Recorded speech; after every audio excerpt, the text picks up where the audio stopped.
तो वार्ड सदस्य जो हैं इस बार कह रहे हैं कि हम लोग चुनाव जीते हैं और हमें कोई अधिकार नहीं मिल पा रहा है, नहीं वार्ड किरान समिति जो किरान प्रबंधन समिति के खाते में पैसे आ रहे हैं। सर कब तक आ जाएंगे? वार्ड किराना समिति प्रत्येक जगह बनाई जा रही है, कुछ ही जगह ही है जहाँ की वार्ड किराना समिति अभी एक्टिवेट नहीं है। और वार्ड सदस्यों के बारे में मैं कहना चाहूँगा कि वार्ड सदस्यों का किसी भी अधिकार और कर्तव्य में कोई कटौती नहीं है। 2006 का जो हमारा पंचायती राज एक्ट है उसमें हमारे वार्ड सदस्यों का जो भी अधिकार था वो सारे अधिकार उनको दिया जा रहा है।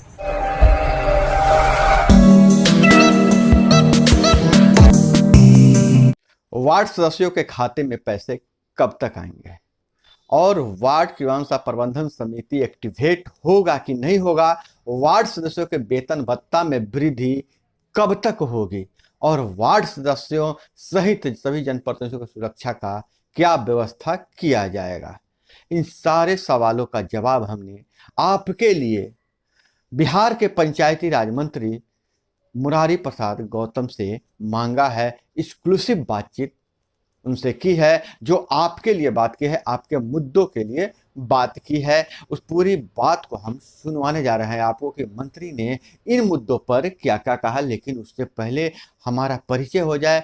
नाम है मेरा अभय कुमार और आप देख रहे हैं अपना प्यारा चैनल ठोक तंत्र का विशेष पेशकश गांव की सरकार।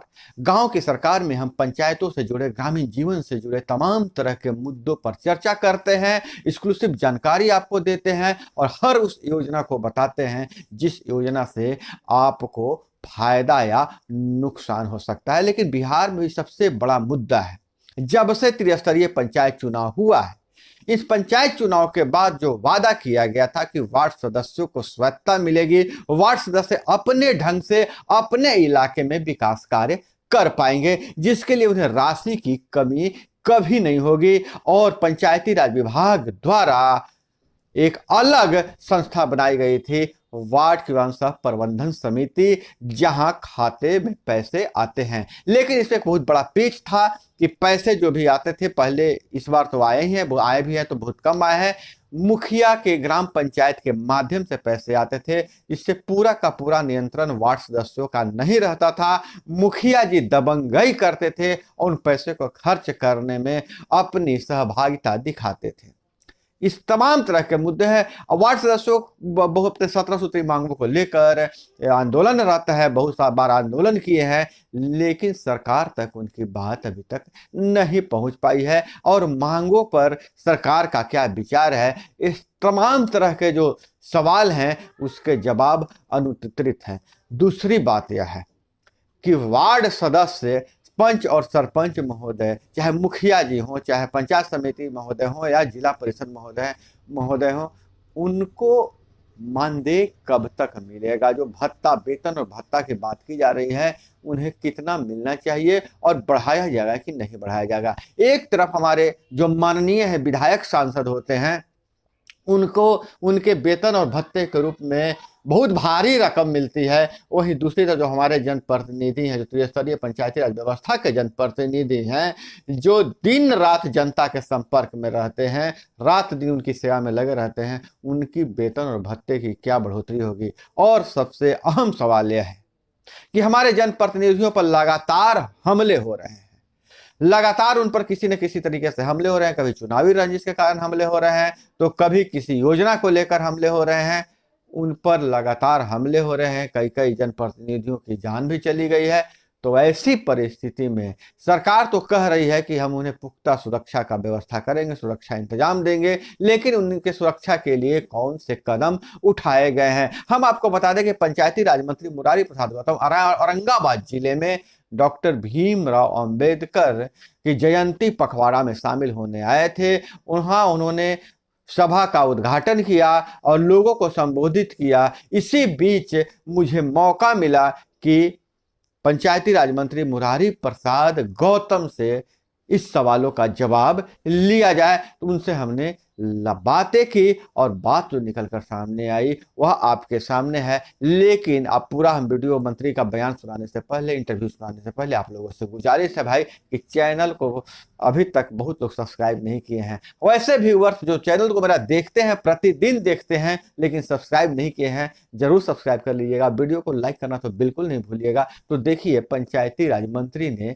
क्या कहा है। सर, आप पंचायती राज मंत्री हैं और खास करके वार्ड सदस्य जो हैं इस बार कह रहे हैं कि हम लोग चुनाव जीते हैं और हमें कोई अधिकार नहीं मिल पा रहा है, नहीं वार्ड क्रियान्वयन समिति जो क्रियान्वयन प्रबंधन समिति के खाते में पैसे आ रहे हैं। सर कब तक आ जाएंगे? वार्ड क्रियान्वयन समिति प्रत्येक जगह बनाई जा रही है। कुछ ही जगह ही है जहाँ की वार्ड क्रियान्वयन समिति अभी एक्टिवेट नहीं है।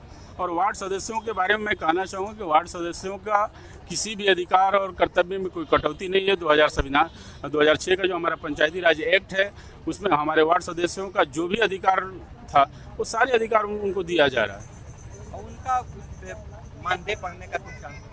ये भत्ता वृद्धि होगी निश्चित तौर पे। हमारे त्रिस्तरीय पंचायत और पंच सरपंच जो भी हमारे कर्मी जनप्रतिनिधि हैं सभी की भत्ता वृद्धि निश्चित तौर पे होगी। जब सर चुनाव हुआ था तो कहा गया था कि जो पंचायत राज व्यवस्था के अंतर्गत सरपंच और पंच को भी विकास कार्यों में भागीदार बनाया जाएगा। मैं तो अभी मंच से बोल रहा था कि जुमलेबाज कब क्या बोल करके सत्ता में आने के लिए कौन सी जुमला फेंकेंगे। तो हम लोग जुमला नहीं वाले नहीं हैं। हम लोग कथनी और करने में हम लोग का कोई अंतर नहीं होता। हम लोग जो कहते हैं वो करके दिखलाते हैं। और वो जुमलाबाजों की वो बात थी। तो वार्ड क्रियान्वयन समिति के खाते में कब तक पैसे आ जाएंगे सर? वार्ड क्रियान्वयन समिति के खाते में पैसे ट्रांसफर हो रहे हैं। जो भी विकास कार्य हो रहे हैं उनकी देख रेख में की जा रही है। उनका कहना है कि मुखिया के मार्फत से आता है तो हम लोग उस पर नियंत्रण नहीं रहता है, जिसका कारण है कि नल जल बहुत जगह फेल हुआ है। पंचायती राज अधिनियम हमारा बना है, उसके अंतर्गत जो प्रावधान है उसी के अंतर्गत वहाँ तक पूरी क्रियाकलाप कराई जा रही है। आप सर कुछ कहना चाहेंगे अपने जनप्रतिनिधियों से? जनप्रतिनिधियों को तो मैं संबोधित किया और मैं कहना चाहूँगा अपने विशेष तौर से जो हमारे त्रिस्तरीय पंचायत के जनप्रतिनिधि हैं कि वो जनता के विकास के लिए, ग्रामीण क्षेत्रों के विकास के लिए बढ़ चढ़ के भाग लें। और विशेष रूप से वो प्रत्येक पंचायतों का अपना जो पंचायत के हमारे प्रतिनिधि हैं, ब्लॉक के प्रतिनिधि हैं, जिला परिषद के जो प्रतिनिधि हैं, वो अपने क्षेत्र में कैसे उनका आर्थिक विकास हो और आर्थिक विकास के लिए कौन सी योजना ला सकते हैं धरातल पे, इस पे कार्य करें। गली नालियाँ तो ये तो जनरल चीज़ें हैं और नल जल ये सब होते रहेंगे। इसके अलावे उस पंचायत का अपना कैसे रिसोर्स बढ़े, कैसे वो आर्थिक रूप से संपन्न हो और सबल हो, इस पे हमारे प्रतिनिधियों को कार्य करने की जरूरत है। के लिए सर लगातार हमले हो रहे हैं जनप्रतिनिधियों पे जहाँ हमले हो रही हैं सरकार गंभीरता के साथ देख रही है। और जो भी उस तरह के कुकृत्य कर रहे हैं जिनके द्वारा भी की जा रही है, सरकार उचित कार्रवाई उन पर कर रही है। धन्यवाद सर। तो यह थी पंचायती राज मंत्री से एक्सक्लूसिव बातचीत जो सिर्फ आपके चैनल पर उपलब्ध है। बातचीत आपको कैसी लगी? हालांकि पंचायती राज मंत्री ने गोल मटोल जवाब दिया है। उन्होंने कहा कि हम जुमलेबाजी में विश्वास नहीं रखते हैं। और जब उनसे पूछा, मैंने खास करके पूछा कि हमारे पंच और सरपंच महोदय को अधिकार कब मिलेगा, विकास कार्य में उनको भागीदार बनाया जाएगा कि नहीं जाएगा, तो उन्होंने कहा कि पिछले जो पंचायती राज मंत्री थे जुमलेबाज थे, जुमलाबाजी की है।